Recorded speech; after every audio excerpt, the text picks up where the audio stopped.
এই সকল গান আপনি যদি আপনার স্টোরি বা রিলস এর মধ্যে শেয়ার করেন তাহলে ধরে নেন আপনার ঈমান চলে গেছে। হলিউড, বলিউড এবং মেইনস্ট্রিম মিডিয়া এমন একটা কোড থেকে পরিচালিত হয় যেখান থেকে আমাদের ঈমান খুব ইজিলি চলে যায়। এবং অনেক আগে থেকে আমি বলতেছিলাম পৃথিবীতে যত ক্ষমতাশালী আছে এবং Hollywood, Bollywood, mainstream media, sports person থেকে শুরু করে সকল ফেমাস পার্সনকে মূলত একটা সিক্রেট ক্লাব থেকে তাদেরকে পরিচালনা করা হয়। তাহলে এই তিনটা গান সম্পর্কে আপনাদেরকে একদম শুরু থেকে বলি কেন এই গানগুলো শুনলে আপনার ঈমান চলে যাবে। আসলে অনেক গান, অনেক মুভি, অনেক কিছু আছে, তো সবকিছু তো বলা যায় না, রেস্ট্রিক্টেড থাকে অনেক কিছু। তারপরে এই তিনটা গান সম্পর্কে বলতে হবে বিকজ এই তিনটা গান খুব বেশি আপনারা ইউজ করেন। তো শুরুতে বলি, এটা হচ্ছে কিছুদিন আগে রিলিজ হয়, হামনে লাগায়া থা। এটার মধ্যে প্রথমে এই শুরুতে একটা লাইন আছে, এখানে একটা লাইন আছে যে লাইনটাতে বলা হয় আখের ওহি কিয়া সাজদা যাহা সার ঝুকানা মানা থা। আমি ওই জায়গাটাতে সেজদা করছি সর্বশেষে যেখানে আমাকে মাথা নিচু করতেই নিষেধ করা হয়েছে। পুরি জিন্দেগি বিতা দি যাহা এক পাল বিতা না মানা থা, মানে আমি আমার পুরো লাইফকে এমন ভাবে কাটাই দিছি যেই জায়গায় আমাকে এক সেকেন্ড কাটানো নিষেধ ছিল, মানে যেইভাবে উস গলি মে রেতে তে হাম যাহা জানা মানা থা, মানে আপনি ওই গলিতেই থাকতেন যেইগুলিতে আপনার যাওয়াই নিষেধ ছিল।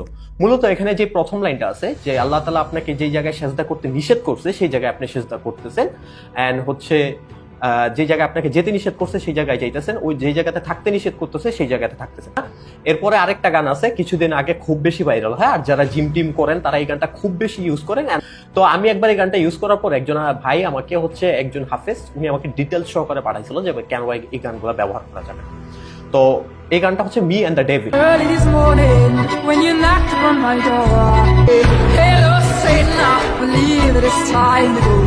একটা লাইন আছে, এই লাইনটা হচ্ছে এন্ড আই সে হ্যালো শয়তান I believe it's time to go. আমি বললাম হ্যালো শয়তান, মনে হয় এখনই যাওয়ার সময় হয়েছে। Me and the devil walking side by side, আমি এবং শয়তান পাশাপাশি হেঁটে যাচ্ছি। বাকিটুকু আর বললাম না। মূলত এই গানে শয়তানকে যেভাবে আপনার ইঙ্গিত করা হয়েছে, শয়তানের সাথে আপনি চলতেছেন ফিরতেছেন, মানে আপনি শয়তানের উপর বিলিভ করতেছেন।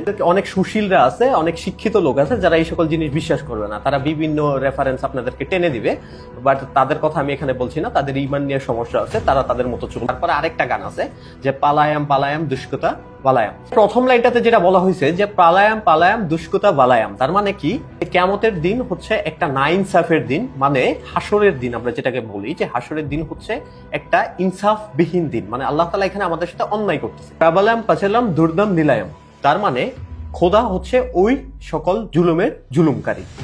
তার মানে এখানে বলা হচ্ছে যে সৃষ্টিকর্তা জুলুমকারী এবং কিয়ামতের দিন একটা না ইনসাফের দিন। নাউজুবিল্লাহ। তো এখন আপনাদেরকে ডিটেলস